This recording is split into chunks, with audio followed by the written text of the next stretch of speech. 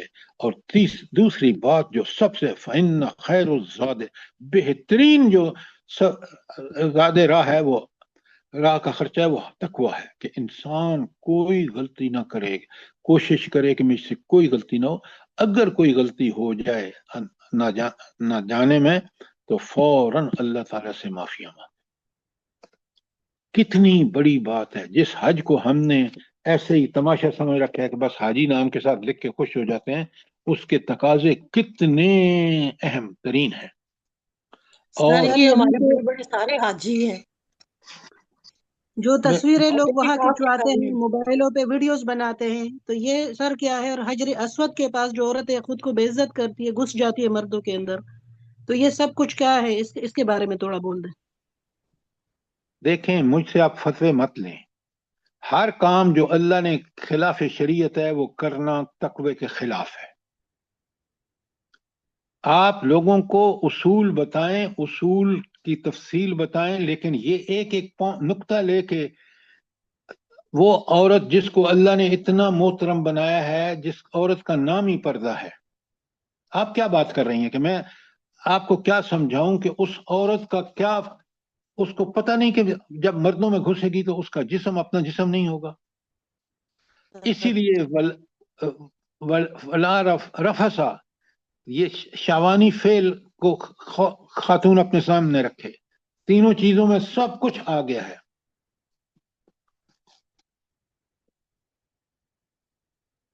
کوئی سوال آپ کا آیت 197 پر؟ شاباش، جلدی کریں. تو بڑی بات آپ کو سامنے کلیئر ہو گئی کہ ہر قسم کی شاوانی باتوں، فاسقانہ حرکتوں اور لڑائی جھگڑے سے مکمل بچنا چاہیے، احتراز کرنا چاہیے. اور یہی حصول تقوی کے لیے بہترین طریقہ ہے. اب آپ بتائیں کہ وہاں آپ پہنچ کے پوری دنیا سے لوگ، یورپ، امریکہ، چائنا، افغانستان، کوئی دنیا کا ملک بتائیں جہاں کے لوگ نہ ہوتے ہیں. کتنا بڑا اجتماع ہے. کاش کاش مسلمان اس بات کو سمجھتے کہ ہم ایک امت ہیں. مسلمان چاہے امریکہ کا ہو، چاہے یورپ کا ہو، چاہے پاکستان کا، چاہے افغانستان کا ہو. اور یہ حکومتیں کس طرح لڑا رہی ہیں مسلمانوں کو مسلمانوں سے، نوٹ کریں ذرا. اور کتنا ہم دور ہیں اسلام سے کہ ہم اس کے لڑنے کے لیے تیار ہیں. آپ کو پتہ ہے کہ یہیں سے فوجیں گئیں پاکستان سے جنہوں نے کافروں کے عزائم کے لیے لڑے، مرے، اور ہم ان کو شہید کہتے ہیں. نعوذ باللہ. سر جی ایک بات کر سکتی ہوں جی حکم. اس آیت کے لحاظ سے؟ سر جی کئی لوگ تربیت حاصل کر کے جاتے ہی نہیں ہیں. سر جی میں جب گئی تو دو عورتیں نا مسجد میں جگہ کے اوپر لڑ رہی تھیں، عرب عورتیں، عربی میں. تو سر جی میں نے ان کے سامنے کچھ نہیں کہا، صرف یہ آیت پڑھی، ولا رفث ولا فسوق ولا جدال فی الحج. اب یقین کریں وہ وہیں پر خاموش ہو گئے. قرآن سمجھتے ہیں لوگ تربیت حاصل کر کے نہیں جاتے. بالکل آپ نے ٹھیک کہا. حج پہ جانے سے پہلے یہ ساری معلومات حج کی میرے سامنے ہونی چاہیے، تاکہ میں ایسا حج کروں جو حج مبرور ہو، جو میرا آئندہ کا حج کے بعد کا طرز عمل بالکل مومنانہ، کوئی اس میں رفث، فسوق اور کوئی اس کے اندر بدعملی نہیں ہونی چاہیے. یہ تیاری کر کے جائیں گے، حج کے نتائج اسی وقت ملیں گے جب میں اور آپ تیاری کر کے، اور ایک ایک مقام پر جیسے آپ کے پاس خط موجود ہے جو گفتگو ہے حاجی اور ان کے درمیان، اس کو آپ پڑھیں گے سمجھیں گے پھر تیاری کر کے جائیں گے تو انشاءاللہ حج وہی ہوگا جو حج مبرور ہے۔ سر کچھ حاجی تو اتنے جاہل ہوتے ہیں کہ وہ کہتے ہیں اچھا جو سارے کر رہے ہوں گے نا وہ ہم بھی کر لیں گے، اور خاص طور پہ عورتیں، ساڈے مرد ساڈے نال نے، سانو سیکھن دی کوئی ضرورت نہیں، اسی او جو کرن گے اسی بھی وہی کر لیں گے، اللہ ساڈا حج کرا دے گا۔ بالکل ایسی بات ہے۔ آپ ذرا باجی بات سنیں، یہ خط کیوں نہیں تقسیم کرتے آپ حاجیوں میں؟ جب وہاں آپ حج کے لیے ٹریننگ کے لیے جاتے ہیں تو کیوں نہیں تقسیم کرتے؟ 2 پیجز کا خط ہے ان کے۔ کرتے ہیں لیکن جو وہاں جاتے ہیں ان کو یہ تقسیم ہوتے ہیں نا، کتنی مخلوق ہے جو جاتی ہی نہیں۔ وہ دیکھیں جو نہیں جاتا نا، اس فرض کو اس پہ واجب ہو گیا، اس نہیں گیا، وہ اپنا انجام دیکھ لے گا وہاں اللہ کے پاس۔ ہر تربیت حاصل کرنا نا وہ اپنی شان کے خلاف سمجھتے ہیں، بےزتی سمجھتے ہیں۔ دیکھیں یہ آپ ان کو چھوڑ دیں، اللہ کا معاملہ بڑا عدل و انصاف پر مبنی ہوگا۔ وہ شخص جس نے دنیا میں اس زندگی کو اپنی عیاشی اور فحاشی کے لیے گزارا ہے، وہ جہنم اور اس کو جب دیکھے گا تو کہے گا ہاں کاش میں مٹی ہوتا۔ کبھی پڑھیں تو صحیح نا قرآن، آپ کو سمجھ سر جو سیکھنے والے ہیں نا، یہ حج ٹرینر جو اسلام آباد میں، ان کے بارے میں ایک تعریفی کلمہ کہوں گی کہ اتنی اچھی لیڈیز ٹرینرز تھیں، جب میں گئی تو باقاعدہ ان لوگوں نے اپنے نمبر بھی دیے، جہاں مجھے کچھ تھوڑا بہت پرابلم ہوتا تھا یا چیزیں سمجھ نہیں آتی تھیں، ایک ٹرینرز تھیں، ان کا نام تھا نسرین، اللہ تعالیٰ ان کو خوش رکھے، ان کے ذاتی نمبر پہ بھی کال کرتے، وہ کہتے تھے کہ آپ پوچھیں ہم سے، تو مجھے ان کی یہ بات بہت اچھی لگی، اللہ تعالیٰ ان کو جزائے خیر عطا فرمائے۔ سر یہ لوگ آمین۔ سکھانے کی اپنی حد تک، آخری حد تک جاتے ہیں سر۔ ان کا فرض ہے، ان کی ذمہ داری ہے، کیونکہ جب حاجیوں کے ٹریننگ کیمپ تو اس واقعتاً ٹریننگ ہونی چاہیے تاکہ لوگ سمجھیں کہ اس فریضے کو ادا کرنا اور حج کو، اپنے حج کو حج مبرور بنانے کے لیے ہمیں کیا کرنا ہے۔ جی سر۔ سر آپ تو موقع ہی نہیں دیتے ہیں، اب آج ٹریننگ میں عورتوں کی ٹریننگ کا کوئی نہیں ہے، یہ 2-3 سال سے بالکل ختم ہوئی ہے عورتوں کی ٹریننگ، صرف مردوں کے ساتھ عورتوں کو بٹھا کے بتا دیتے ہیں، اور وہ جو منسٹری کے لوگ ہیں وہ تمام خود ہی انتظامی معاملات پہ بولتے رہتے ہیں اور ہمیں اندر نہیں جانے دیتے۔ آپ دیکھیں انہی چیزوں نے تو ہمارے ملک کی بربادی کا سبب بن رہی ہیں کہ ہم اللہ کے شاعر کو حج عمرے جیسے جو عمل ہیں ان کے لیے نہ خود تیاری کرتے ہیں، نہ حکومت کے لیے کوئی پروگرام ہے اس کے پاس۔ چلیے اب ذرا آپ آ جائیے آیت 198 پر۔ کوئی سوال 197 کے بارے میں؟ 198 میں اللہ تعالیٰ فرماتے ہیں بسم اللہ الرحمن الرحیم، لیس علیکم جناح ان تبتغوا فضلا من ربکم، اگر حج کے ساتھ ساتھ تم اپنے رب کا فضل بھی تلاش کرتے جاؤ تو اس میں کوئی مذائقہ نہیں۔ اب یہ بات بڑے غور سے سنیں، اصل میں وہاں جب لوگ جاتے ہیں نا، آپ یقین مانیں بڑا دکھ ہوتا ہے کہ یار میں تو وہاں سے وہ فلمیں لاؤں گا جو وہاں اویلیبل ہوتی ہیں اور یہاں آ کے پیسے کماؤں گا وہ فلمیں دکھا کے لوگوں کو۔ تو یہ حج پہ جانے کے ساتھ ساتھ ان کی تمنا یہ ہوتی ہے کہ وہ اس بازار ضرور جائیں جہاں سے یہ فلمیں ملتی ہیں، یا ہمارے پاس ایک بہت شاپنگ کی لسٹ ہوتی ہے کہ فلاں بچے کے، فلاں گھر کے، فلاں آدمی کے لیے فلاں تحفہ لانا ہے۔ اللہ کے بندو، یہ دنیا میں تم کرتے رہے، یہاں بھی کرتے ہو، وہاں بھی اگر یہی کرو گے تو حج آپ نے دیکھ لگا کہ حج کے تقاضے کیا ہیں۔ تو یہاں اللہ تعالیٰ نے ایک اجازت دی ہے ان تبتغوا فضلا من ربکم، کہ تم اپنے رب کا فضل تلاش کرو۔ اس کا مطلب یہ ہے، بڑے غور سے سنیں، کہ آپ اگر حج کے ارکان سے فارغ ہونے کے بعد کوئی حلال کاروبار چھوٹا موٹا جس سے آپ کو کوئی آمدنی ہو سکتی ہے، بغیر حج کے احکامات کو سیکریفائس کیے ہوئے، تو اللہ نے اجازت دے دی ہے اور آپ کر سکتے ہیں، لیکن حلال کاروبار۔ کوئی سوال یہاں تک لیسا سر وہ علیکم جناح؟ انڈونیشین بیٹھے ہوتے ہیں رستوں میں اور مچھلی اور اپنا کھانا بنا کے بیچ رہے ہوتے ہیں، وہ ذہن میں آتے ہیں، جائز کاروبار۔ دیکھیں یہاں آپ حج کی روح کو سمجھیں تاکہ ہم وہ جو چیزیں جو اس کے خلاف کرتے ہیں، اسی لیے تو یہاں بیان ہوئی ہیں ڈاکٹر صاحبہ۔ اللہ فرماتے ہیں فَإِذَا أَفَضْتُم مِّنْ عَرَفَاتٍ، اور جب تم عرفات سے فارغ ہو جاؤ، فَاذْكُرُوا اللَّهَ عِندَ الْمَشْعَرِ الْحَرَامِ، تو پھر آپ مشعر حرام کے پاس اللہ کا ذکر کریں۔ اللہ کا ذکر زبان سے ہو تو دل اس کے ساتھ دے رہا ہو، اور اگر عمل سے ہو تو کیا کہنے۔ لہٰذا یہاں آپ دیکھ رہے ہیں عرب کرتے کیا تھے، عرب وہاں میلہ لگا لیتے تھے، اور میلہ لگا کے پھر بڑی بڑی مجلسیں لگا کے مشاعرے اور پتہ نہیں کیا کیا تماشے کرتے تھے۔ اللہ نے کہا یہ سب غلط ہے، یہ اللہ کی رضا نہیں ہے، یہ اللہ کی مرضی کے خلاف ہو رہا ہے۔ لہٰذا تم اللہ کا ذکر ادا کرو، زبان سے کرو، دل سے کرو، عمل سے کرو، اور یہ چھوڑ دو یہ جو تم پہلے خرابیاں کرتے تھے۔ حج کا حلیہ بگاڑ دیا تھا جو حضرت ابراہیم علیہ السلام نے حج جس طرح اللہ کی رضا کے لیے تم اسی طرح کرو۔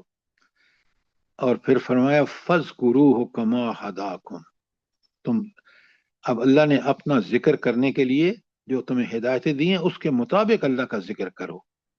وَإِن كُنتُم مِّن قَبْلِهِ لَمِنَ الضَّالِينَ، اور اس سے پہلے تم لوگ بھٹکے ہوئے تھے، گمراہ تھے۔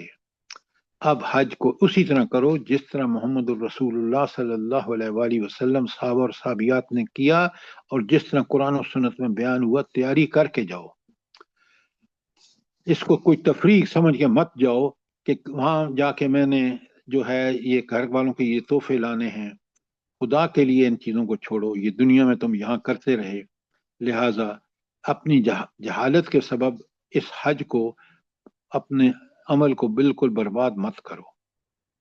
تو اللہ تعالیٰ مجھے اور آپ کو، اب دیکھیں یہ اس قوم کو ہدایت کی جا رہی ہے جس کے ذمہ اب دینی امامت ہے دنیا کی، اور دینی امامت کا سب سے بڑی نماز کا پہلے ذکر آیا، روزے کا بعد میں، اور حج جس پر فرض ہے اس کو اس طرح حج کرے گا۔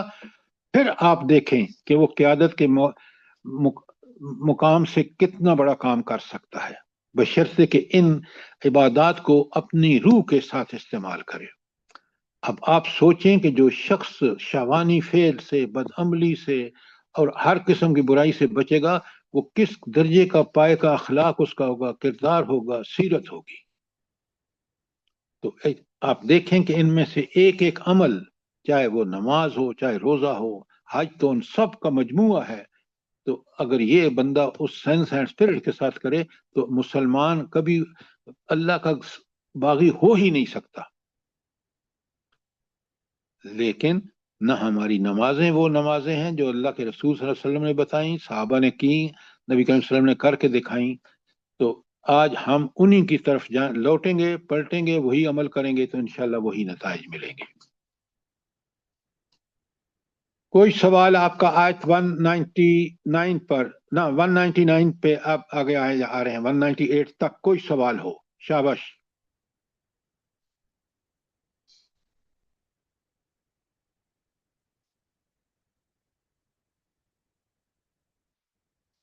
اب آگے چلتے ہیں 199 پر۔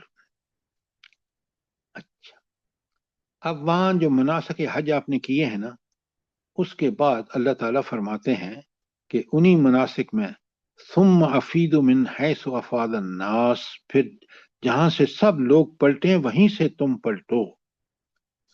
اچھا، یہ اللہ تعالیٰ نے کیوں کہا؟ اس کی بیک گراؤنڈ کیا ہے بلا بتائیں آپ۔ قریش یوم عرفات تک نہیں جاتے تھے، پیچھے سے ہی مڑ جاتے تھے۔ اللہ تعالیٰ نے کہا کہ نہیں، وہاں تک نہیں، پورے ارکان ادا کرو۔ اللہ کے بالکل بھابھی آپ نے صحیح فرمایا، اللہ تعالیٰ نے ہر جو حکم دیا ہے نا وہ نبی صلی اللہ علیہ وسلم نے کر کے دکھایا ہے۔ اگر اللہ کا نبی وہ کرتا ہے اور وہ مثال ہے ہمارے لیے، تو اللہ کے نبی گئے وہاں تک، عرفات تک، اور اس سے پھر مشعر الحرام آئے، اور پھر یہ جو قریش مکہ تھے یہ ایسے گمراہ ہوئے بتوں کے پجاری کہ انہوں نے تو حج کا حلیہ بگاڑ دیا، یہ جاتے نہیں تھے عرفات، مینا سے ہی واپس آ جاتے تھے۔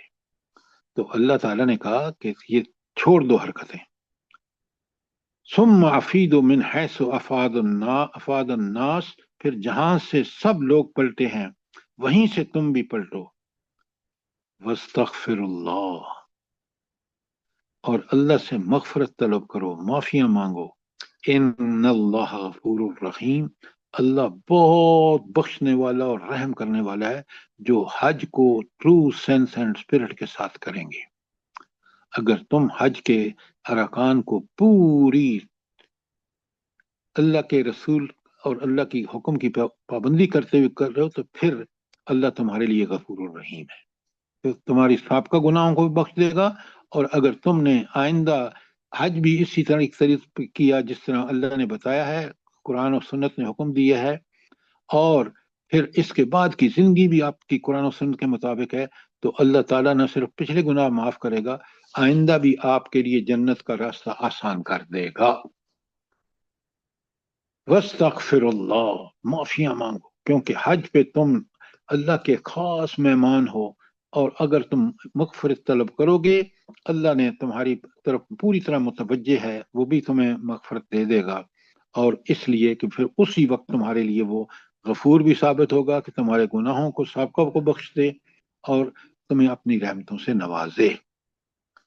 کوئی سوال آیت 199 تک؟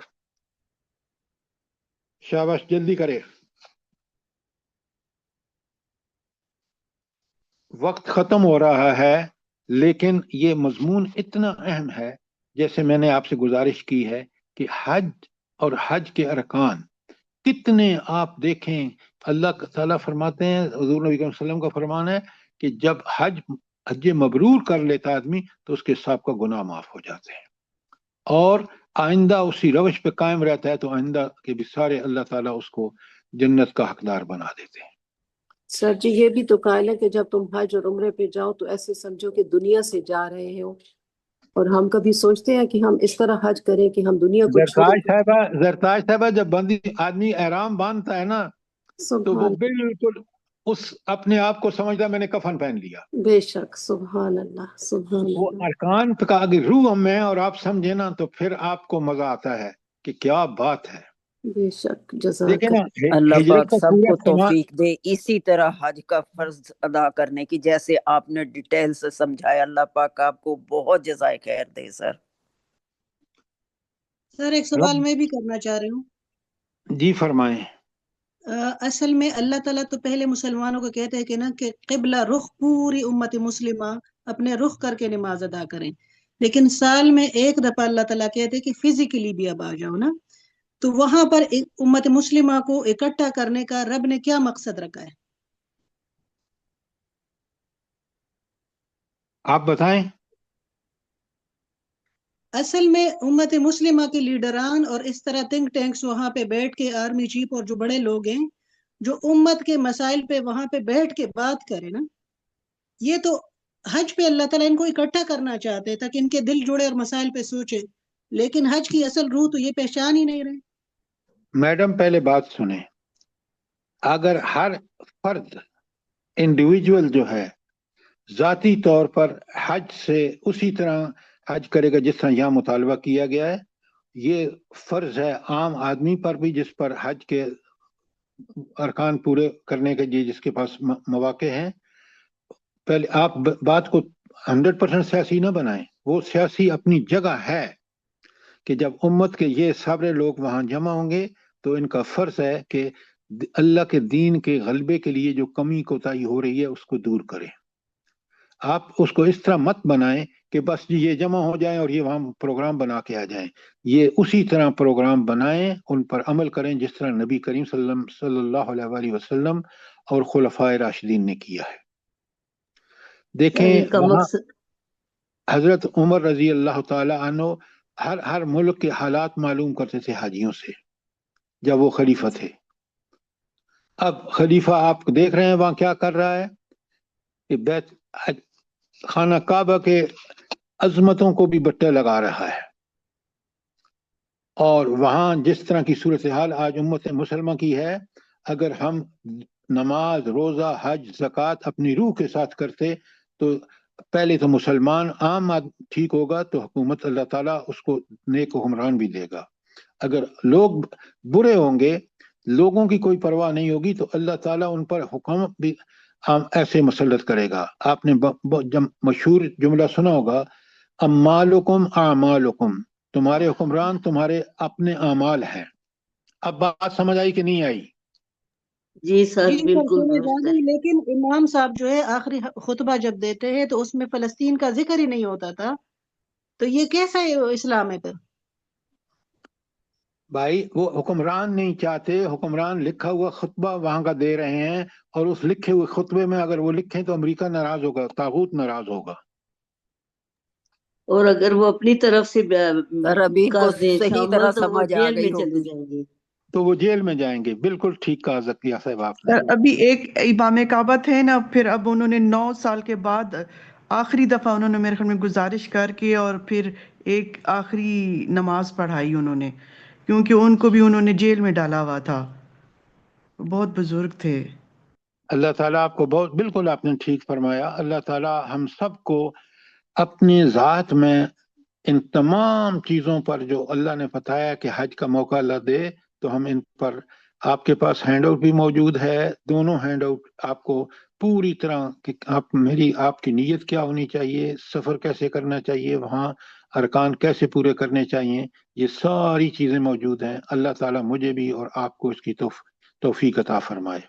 آمین ثم آمین آمین۔ ہاں، تمام دنیا کے مسلمانوں کو اسی طرح قرآن کو سمجھنے کی اور پورے احکامات کو، ارکان کو سمجھنے کی توفیق دے، پھر آمین۔ جو ہے وہ اللہ پاک قبول کر لے۔ ہم لوگوں سے بہت خطائیاں ہوئی ہیں سر حج کے دوران، یہ جیسے آپ نے ہینڈ آؤٹ بھیجا ہے اس کے مطابق وہ جو ان کی گفتگو ہے اس کے مطابق تو اگر آدمی سوچے تو ہم لوگوں کو تو کچھ بھی، کوئی بھی فرض ہم لوگوں نے ٹھیک طرح ادا نہیں کیا ہے۔ اللہ پاک معاف کر دے، معاف کر دے، بے آمین۔ حد شرمندگی ہوتی ہے۔ آمین۔ آمین اللہ ثم پاک آمین۔ بس ہم لوگوں کو معاف کر دے اور آئندہ آنے والے لوگوں کے لیے یہ ایک اچھا سبب بنے، حج کا بھی عمرے کا بھی، اور وہ سمجھیں کہ یہ کس مقصد کے لیے جا رہے ہیں ہم لوگ۔ آپ ان چیزوں کو عام کریں، اپنے دوست احباب کو بھیجیں۔ میں نے انشاءاللہ حج سر۔ کے طریقہ، عمرے کا طریقہ پہلے بھیج دیا ہے، اور یہ وہ چیزیں ہیں جو ہمیں پوری طرح سمجھ کر ان کے مطابق حج کرنا چاہیے۔ بالکل سر۔ ربنا تقبل منا انک انت السمیع سر العلیم۔ ایک چھوٹی سی بات کی طرف نشاندہی کرنا چاہ رہی ہوں کہ ایک آپ سب کو، ہمیں سب کو پتا ہے کہ پہلا حج فرض ہوتا ہے۔ تو ہوا یہ کہ ایک حج میں ایک خاتون اپنے گھر والوں سے بچھڑ گئی، تو اس نے کسی جوان آدمی سے مدد لی کہ وہ اپنے ساتھ میں خیمے تک پہنچ جائے۔ لیکن پھر اس کے بعد یہ ہوا کہ وہ دونوں، وہ میل اور فیمیل اپنے موبائل سے رابطے میں رہے۔ تو وہ کہتی ہے مجھے پتہ ہی نہیں تھا کہ پہلا حج جو ہے وہ فرض ہے اور اس میں یہ ساری احتیاطیں کرنی ہیں کہ غیر محرم سے نہیں بات کرنی۔ تو بعد میں وہ اتنی توبہ کر رہی تھی اور اتنا، بلکہ اس نے خواتین میگزین میں آرٹیکل بھی لکھا کہ میری جیسی غلطی اور کوئی نہ کرے، کہ اس طرح سے آپ کا حج جو ہے نا وہ ضائع ہو جائے گا۔ تو یہ سب چیزیں، یہ احتیاطیں بھی ہمیں کرنی ہیں۔ میں نے آپ کو یہ ساری چیزیں بتائی ہیں، اور یہ جو شاوانی فعل اور وہ جو بدعملی اور وہ جو آپ ساری چیزیں لکھی ہوئی ہیں، پڑھیں، سمجھیں، اور حج انہی کے مطابق کریں جو اللہ اور رسول نے بتائی ہیں، تو یہ آپ کبھی غلطیاں نہیں کریں گے۔ اس عورت کو کیا حق پہنچتا تھا کہ وہ حج کے بعد بھی اس سے موبائل پر باتیں کرے؟ غیر محرم مرد سے اس طرح کی باتیں کرنا بڑا غلط ہے۔ لہٰذا ان تمام چیزوں کو آبزرو کرنا، اور اچھا ہوا آپ نے ایک بات بھی بتا دی جو اس حوالے سے اللہ کی نافرمانی ہے، ہمیں پوری طرح اس کا احترام کرنا چاہیے۔ ربنا تقبل منا انک انت السمیع العلیم وتب علینا انک انت التواب الرحیم۔ آمین ثم آمین۔ اللہ پاک آپ کو بھی آمین بہت ثم جزائے خیر دے، اور جو بھی ہم لوگوں سے کوتاہیاں ہوئیں، غلطیاں، ان کو معاف کر دے پروردگار، آمین اور آمین۔ آئندہ آنے والی نسلوں کے لیے ہدایت کا راستہ بنا دے پروردگار. جو بیمار ہے ان کے لیے اللہ پاک اپنی رحمتوں سے ان پہ فضل کرے, ان کی بیماریوں کو تکلیفوں کو آسان کر دے پروردگار. اور آمین جو اس دنیا سے آمین چلے گئے ہیں ان کے لیے بھی اللہ پاک اپنی آگے کی ان کی منزلیں آسان کرے. جو بہن بھائی ہم لوگ کے سر یہاں پہ جرمنی میں بیمار ہیں ان کے لیے آپ خاص دعا کریں. سب لوگ ان کے اللہ پاک صحت تندرستی دے, ان کی مشکلوں کو ان کی بیماریوں کو آسان کرے پروردگار. آمین